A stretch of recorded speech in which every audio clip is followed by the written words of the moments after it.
আসসালামু আলাইকুম। নিনাস কিচেনে আপনাদের স্বাগত জানাচ্ছি। প্রিয় দর্শক বন্ধু, কেমন আছেন আপনারা? আশা করি ভালো আছেন আপনারা সবাই। আচ্ছা বলুন তো, প্রতিদিন যদি একই রকম খাবার পরিবেশন করা হয়, কার ভালো লাগে? আমার তো ভালো লাগে না। সেই জন্যেই আজ আমি এমন একটি চপের রেসিপি তৈরি করে দেখাবো, যা খেয়ে সবাই মুগ্ধ হবে। আজ আমার রেসিপি হবে 12 মাসি সবজি দিয়ে সুস্বাদু টেস্টি চপ। এই আয়োজনের মাঝে মাঝে আপনারা উপকারী বেশ কিছু টিপসও পাবেন, যা আপনাদের কাজে লাগবে। যে সবজি দিয়ে চপ তৈরি হবে, ছোটোবেলায় এই সবজিটি আমি মোটেও পছন্দ করতাম না। তবে এখন প্রিয় সবজির মধ্যে একটি হচ্ছে কাঁচকলা। যেভাবেই রান্না করা হোক না কেন, পুষ্টিগুণে ভরপুর কাঁচকলা সবভাবেই ভালো লাগে। আজ আমার চপের জন্য লাগবে 4টি কাঁচকলা। যে চপ তৈরি করব সেই জন্য কাঁচকলা নিতে হবে। কাঁচকলাগুলো খুব কচিও হবে না, আবার খুব শক্তও হবে না, মাঝামাঝি রকম হবে। আমি সেই রকমই কাঁচকলা নিয়েছি। কাঁচকলাগুলো খোসা ফেলবো না, শুধু খুব ভালো করে ধুয়ে নিতে হবে। তারপর আস্ত কাঁচকলা সেদ্ধ করে নেব। পরিমাণ মতো পানি দিয়ে শুধু সেদ্ধ করে নিলেই হবে, লবণ দিতে হবে না। কাঁচকলা সেদ্ধ করেছি, দেখুন কোনো অংশ ফেলিনি। দেখুন আমি কাঁচকলা যে সেদ্ধ করেছি কোনো অংশ ফেলিনি। সেদ্ধ করার সময় যদি কাঁচকলার খোসা ফেলে সেদ্ধ করা হতো, তাহলে কি হতো জানেন? কাঁচকলাতে যে আয়রন থাকে তা বেরিয়ে যেত।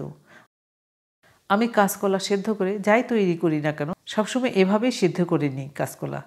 এই টিপসগুলো মনে রাখলে উপকার হবে আমাদের সবার। এবার দেখুন কত সহজে খোসা উঠে যাচ্ছে। সেদ্ধ কলার খোসা ফেলবো না, এই কলার খোসা ভর্তা করেও খাওয়া যাবে। কাঁচকলা এমন একটি সবজি যা আপনারা ভর্তা করে খান বা মাছ দিয়ে খান, সবভাবেই খেতে খুব মজা হবে। কলাতে যে আয়রন থাকে তা বের হয়নি, সেই জন্যই এভাবে সেদ্ধ করে নিয়েছি। খোসা ছাড়ানো কলা এই পাত্রে রেখে দিলাম। এখনও পুরোপুরি ঠান্ডা হয়নি কলা। আমি হাত দিয়ে না মুথে ম্যাশার দিয়ে পেস্ট করে নিচ্ছি। চপের জন্য কলা নিতে হবে পরিপক্ক। পরিপক্ক কলা না হলে নরম হয়ে যাবে, তখন চপ তৈরি করতে সমস্যা হতে পারে। এর মধ্যে পেস্ট তৈরি হয়ে গিয়েছে, এগুলো রেখে দিচ্ছি। চপ তৈরিতে আরও কী লাগবে আমরা দেখে নিচ্ছি। নিয়েছি হলো উঁচু করে আধা কাপ ছোট চিংড়ি। চিংড়ি আগে থেকেই পরিষ্কার করে রেখেছি। দিচ্ছি অল্প লবণ। আরও দিলাম 1 টেবিল চামচের মতো লেবুর রস। এই লেবুর রস দেওয়াতে চিংড়ির উটকো গন্ধ চলে যাবে। ভালো করে মেখে নিচ্ছি। আপনারা চাইলে চিংড়ির খোসাও ফেলে দিতে পারেন। আরেকটি টিপস বলছি, ধরুন এই চপ তৈরি করবেন কিন্তু লেবু নেই, কোনো সমস্যা নেই। তখন আপনারা 3-4টি লেবু পাতা নিয়ে হাত দিয়ে ছিঁড়ে চিংড়িতে মেখে রাখবেন, তাহলেই কাজ হবে। আবার দিচ্ছি উঁচু করে আধা কাপ পেঁয়াজ কুচি। 1 চা চামচ লবণ দিলাম। আরও দিচ্ছি 1 টেবিল চামচ মরিচ কুচি, 1 চা চামচ ভাজা ধনিয়া গুঁড়া দিলাম, 1 চা চামচ ভাজা জিরা গুঁড়া। ঝাল কম খেতে চাইলে মরিচ কুচি কমিয়ে দিবেন। আরও দিচ্ছি আদা রসুন মিলিয়ে বাটা 1.5 চা চামচ। পেঁয়াজের সাথে সব কিছু মিলিয়ে দিচ্ছি ভালো করে।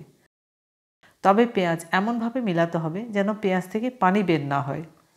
দেখুন আমি এমনভাবে মিশাচ্ছি, কোনো পানি বের হচ্ছে না। এর মধ্যে আরও দিচ্ছি হলো পেঁয়াজ ভাজা 3 টেবিল চামচ। এই পেঁয়াজ ভাজাতে খুব সুন্দর ঘ্রাণ হবে। এবার আবার দিচ্ছি চালের গুঁড়া 3 টেবিল চামচ। আমি আতপ চালের গুঁড়া দিয়েছি, আপনারা চাইলে পোলার চালের গুঁড়াও দিতে পারেন। এবার দেব সেই চিংড়ি। চিংড়িতে আমি লেবুর রস আর লবণ মেখে রেখেছিলাম, তাতে করে যে পানি বের হয়েছে তা ঝরিয়ে নিয়েছি। দিয়ে দিচ্ছি পেঁয়াজ মাখাতে।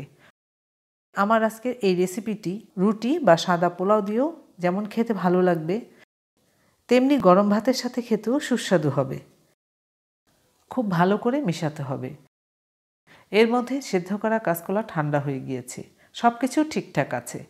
আমি যেরকম কাঁচকলার কথা বলেছি ঠিক সেই রকমই নিয়েছি। এর মধ্যে দিচ্ছি মাখানো মশলা। আবার মেহমান এলেও তাদের চায়ের সাথেও পরিবেশন করা যাবে, এমনকি ছোট বড় সকলের টিফিনেও দেওয়া যাবে উপকারী সবজির চপ। এবার আবার ভালো করে সব কিছুর সাথে মিশিয়ে দিচ্ছি। লবণ ঝাল নিজেদের টেস্ট অনুযায়ী দেওয়া ভালো। কলার চপ এভাবে তৈরি করলে যেরকম টেস্ট হবে তা ভাবাও যায় না। আপনারা যখন কলার চপ তৈরি করে খাবেন, তখন মনে হবে মাংসের চপ খাচ্ছেন, এতটাই টেস্টি হবে। এবার দিচ্ছি ডিম। প্রথমে আমি একটি ডিম দিচ্ছি, যদি লাগে পরে দিব। সাথে দিচ্ছি ধনিয়া পাতা কুচি ইচ্ছে মতো। মাখাচ্ছি আর ঘ্রাণ পাচ্ছি। সব কিছু মেশানো হওয়ার পর 10 মিনিট রেখে দিতে হবে। 10 মিনিট কেন রেখে দিতে হবে বলছি। চালের গুঁড়া দিয়েছি, তাতে করে চালের গুঁড়া ভিজে যে কলার যে অবশিষ্ট পানি আছে তা চুষে নিবে। দর্শক বন্ধু, ভুলেই গিয়েছি, আরেকটি মজার জিনিস দিতে হবে। সমস্যা নেই, এখনই দিয়ে দিচ্ছি। কি দিতে হবে বলুন তো? আমিই বলছি, নারিকেল কুচি। চিংড়ির সাথে নারিকেল খুব ভালো লাগে খেতে, সেই জন্যই দিলাম নারিকেল কুচি। নারকেল কুচি করে দিলাম এই জন্যে চপ খাওয়ার সময় মুখে লাগবে, আর কোরানো নারকেল দিলে ভালো হবে না। দেখুন, চপ তৈরির জন্য রেডি। আপনাদের সাথে কথা বলতে বলতে এবারও ভুলে গিয়েছি। কি আর করা, এখনই দিয়ে দিতে হবে। মনে আছে আমরা লেবুর রস দিয়েছিলাম, তাতে করে একটু টক ভাব হয়েছে।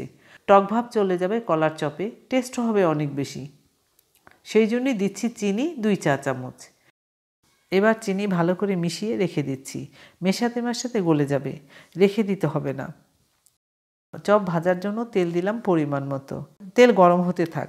চুলার আঁচ মাঝামাঝির চেয়েও কমিয়ে দিলাম। এর মাঝে দেখুন দেখাচ্ছি, কলার চপ তৈরির জন্য রেখেছি, তবে দেখে মনে হচ্ছে মাংসের চপ তৈরি করছি। এবারে মাখানো কলা দিয়ে তৈরি করতে হবে চপ। ইচ্ছে মতো বড় ছোট করে চপ তৈরি করে নিচ্ছি। আপনারা সবাই যদিও জানেন কিভাবে চপ তৈরি করতে হবে, তারপরও দেখাচ্ছি। তবে একটি জিনিস আপনারা খেয়াল করে দেখুন, অনেক সময় চপ তৈরি করতে গেলে হাতে লেগে যেতে পারে। সেই ক্ষেত্রে হাত আবার এরকমভাবে পরিষ্কার করে নিলে আর লেগে যাবে না। দেখুন, হাত পরিষ্কার করে নিয়েছি। এপিট উপিট করছি, চপ কোনোভাবেই লেগে যাচ্ছে না। এর মধ্যে তেল গরম হয়েছে। তেল খুব গরম করব না, চপগুলো দিয়ে দিচ্ছি। কিছুক্ষণ হলো চপ দিয়েছি, দেখি। দেখুন, হয়নি এখনও, প্রায় 1.5 মিনিট হয়েছে। চুলার আঁচ মাঝামাঝির চেয়েও কমিয়ে রেখেছি। কলার চপে চালের গুঁড়া যদি দিতে না চান, তাহলে সমপরিমাণ মসুর ডাল বাটাও দিতে পারেন। চপ ভাজা হচ্ছে আর চিংড়ির নারিকেলের অপূর্ব ঘ্রাণ পাওয়া যাচ্ছে, চারপাশে ছড়িয়েও যাচ্ছে। এবার দেখতে হবে চপের ভেতর পর্যন্ত ভাজা হয়েছে কিনা। আমরা কিভাবে বুঝতে পারবো? দেখুন, দেখাচ্ছি। আমি চপে চাপ দিচ্ছি, ভেতরে চলে যাচ্ছে, আবার ছেড়ে দিচ্ছি, ফুলে যাচ্ছে। তার মানে আমাদের চপ ভাজা ঠিক আছে। সুস্বাদু, পুষ্টিকর, অসম্ভব টেস্টি কাঁচকলার চপ। এই রেসিপিটি তৈরি করে যদি আমাকে জানান, আমি খুব আনন্দিত হব। ধন্যবাদ সবাইকে আমার ভিডিওটি দেখার জন্য। আপনারা ভালো থাকবেন সবাই।